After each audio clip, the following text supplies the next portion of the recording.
Hi everyone, welcome to this special episode of Big Fan Secret Kitchen. Today we're here with our friend Thu, and we're going to her Asian grocery store to show you some of the items I use at home, as well as the items I will use in the Big Fan Secret Kitchen recipe.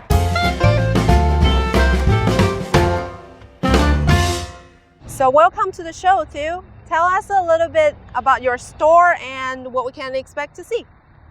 Hello, Christine, and all the viewers out there. Welcome to Chun Ching Market in Gainesville, Florida. We have served Gainesville and surrounding areas for more than 25 years with all their commonly used Asian grocery needs. We carry Chinese, Vietnamese, Japanese, Taiwanese, Thai, Korean, Filipino, and more. We have fresh produce, meat, seafood, exotic fruits, vegetarian and vegan products, as well as some houseware items. We try everything we can, including our shelves of full, to make our store more convenient, even during this pandemic for our customers. We appreciate everyone's love and support during these trying times, and Team Chun Ching will always strive to make our customers happy. And don't forget, support local small businesses. Well, thank you, Thu. Now let's have a look inside. So the first section here is the rice section. I love rice myself. I want to eat it every single day. Daily when I make rice, I will use this type of rice because it tastes so much like where I come from, the northeast of China. And sometimes if I want to eat healthier, I would choose those multi-grain rice. Another type of rice is really special. Sometimes I will use it. It's those sweet rice. These, after you cook it, it will taste sticky and a little bit sweet. So it's good for some type of dessert, or you can simply wrap it around the pork rib and steam it. It tastes really good too. Every time when I come to an Asian grocery store, there's one thing I have to get. Chips. Those chips are basically my childhood. Take an example, this one. This just tastes like shrimp, and every time when I eat it, I just feel like, oh, I'm back to my childhood again. And this corn ones taste really good too. And another one I have to talk about is this crab flavored sunflower seed. It's a really good snack during the day when I'm working or editing the videos. It just have so much flavor and you just can't stop eating it. And another thing is this, we always have this during the spring festivals. It's not a really traditional cookie and stuff. It's just a snacks that everybody like in the family, so we always got a lot during the festivals. One very important ingredient of Asian cooking is tofu. There's basically two types of tofu here. One is the soft tofu, one is the firm tofu. So firm tofu is perfect for you just pan fried it and then eat it dipping in the sauce and just eat it like that. It tastes really good. And soft tofu is perfect for mapo tofu, and you have some spicy in it. If you like the mapo tofu, please let me know and I will show you how to make it. There's a whole section of the seafood. In Asian grocery store, you can always find different type of seafood from what you can see in a regular grocery store. For example, the squid. The squid tastes a little bit chewy, but it tastes really good together with the onions and jalapeno strings. And also I always buy these seafood mix because it's super simple, super easy to deal with. And I use it for my pasta, for my seafood, spicy seafood mix. Usually I don't get in on Big Fan's videos, but this one I made an exception. I love coming to the Asian grocery store.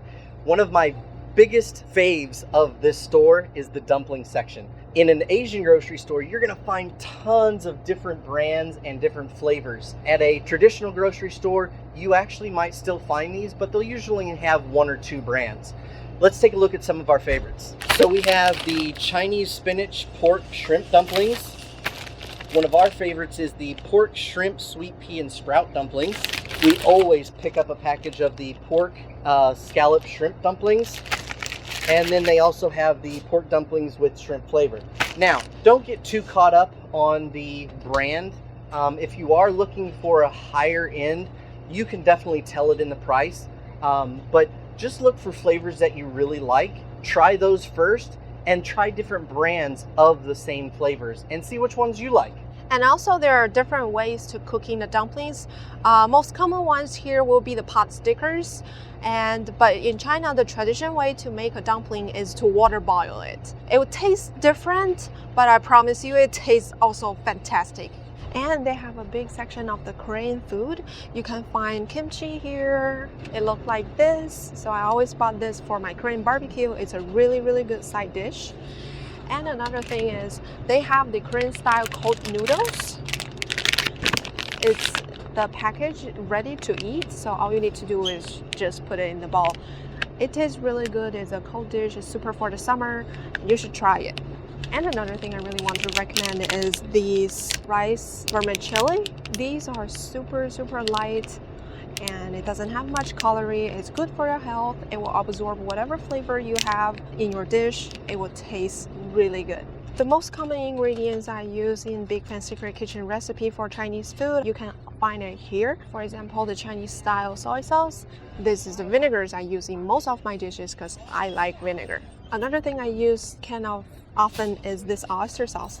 This gives your dish a special flavor, make it taste rich, taste flavorful. I would say it's the same functional as the chicken bouillon, so it's just a Chinese version of it. I like this. Also, you can find a lot of Korean seasonings here.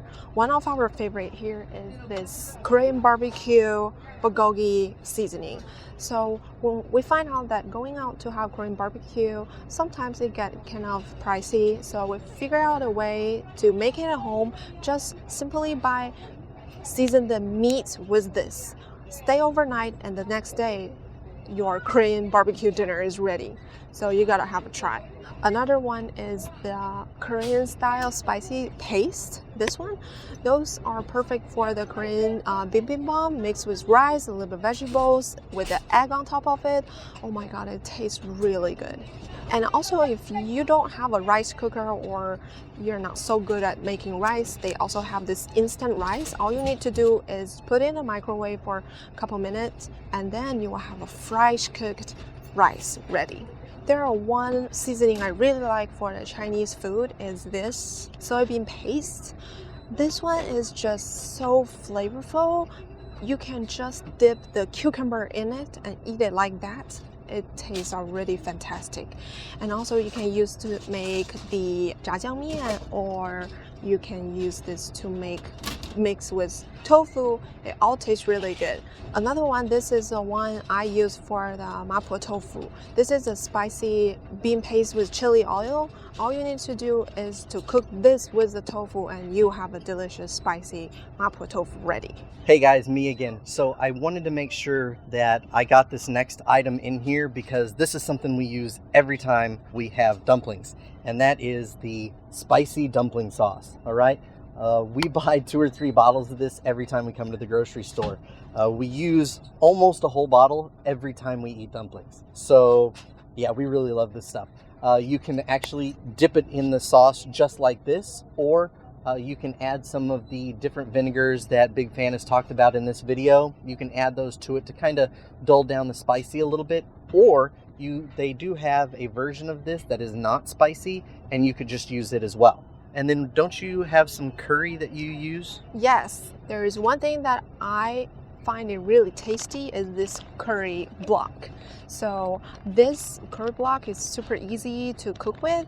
All you need to do is put whatever type of meat with carrot, potato, jalapeno maybe, onions, and you just put it in the big bowl and put a couple blocks of this in it and you will taste the curry flavor out of it. It's super easy, and they have the spicy version and non-spicy version you can choose. Here's the Asian grocery store vegetable aisle. They have a lot of different type of mushroom here. For example, this oyster mushroom, it tastes really good when you deep fry it and eat with the salt and pepper. And another thing is this king oyster mushroom. It looks a little bit weird, but if you slice it up and cook with butter, salt, and pepper, it could be a very good side dish. There's one more vegetable I use it very often in my cooking is the baby bok choy. So as you can see, this is the bok choy you can find in a regular grocery store, and this is the baby bok choy. I use this one simply cook with mushroom or with pork, or even when I make some instant noodle, I put some in it. I just add some vegetables to my food. I just feel it's gonna be a little bit healthier. There's one vegetable called lotus root. I like it so much. It looks like this. This is literally part of the root of the lotus. So how to know if this is a good one or not? You simply look at the breaking point. If here it looks like this is sealed, then that's good. If it's broken and you can see the little holes there, that means when they pick it up from the pond, they might break it. There might be some mud in it. It won't taste good after that. So this is lotus root. You can eat it in hot pot. You can simply deep fry it with ground pork, or you can even just mix it with some spicy thing, cook it the same way as mapo tofu. It will taste really good too. And this is a radish. I can't find it anywhere else than an Asian grocery store. So I always come here to buy it to make my beef radish stew. You just simply peel it and cut into the cubes and make the stew with the beef. Here comes to my favorite section. Hot pot. Basically, hot pot sauce only have 3 different types. The first one is my favorite, is the spicy one. So this is going to be the spicy hot pot base. All you need to do is add water and water boil it. After it's boiling, put meat and vegetable into it, and it's ready to eat. Another type is tomato-based soup. This one doesn't taste spicy at all. It will taste like tomato soup. And personally, this is not my favorite, but some of the people really like this soup base. It gives a special flavor to those meat and vegetables. The third type of the soup base for a hot pot is the mushroom soup base. So this one doesn't taste spicy either, but it has very strong flavor of the mushroom. So the soup base itself tastes really, really, really flavorful. And if you use this soup base, you can taste the original flavor from the meat and vegetables without any other flavor override it. If you're eating hot pot, one thing you need to get is the dipping sauce. So this is my favorite version of dipping sauce. It's basically made of the sesame sauce, and when I eat it, I'll add garlic, vinegar, green onion into it just to give it more flavor. So it doesn't only taste spicy when you eat the meat and vegetables out of the hot pot. If there's another version of the dipping seasoning, is this dry version. This one just simply give you a strong flavor of the spicy and also have some cumin flavor in it that give you extra flavor. Now is almost the Chinese Spring Festival time. There are a lot of gift package available in the grocery store. In Chinese Spring Festival time, we want to visit our friends and families.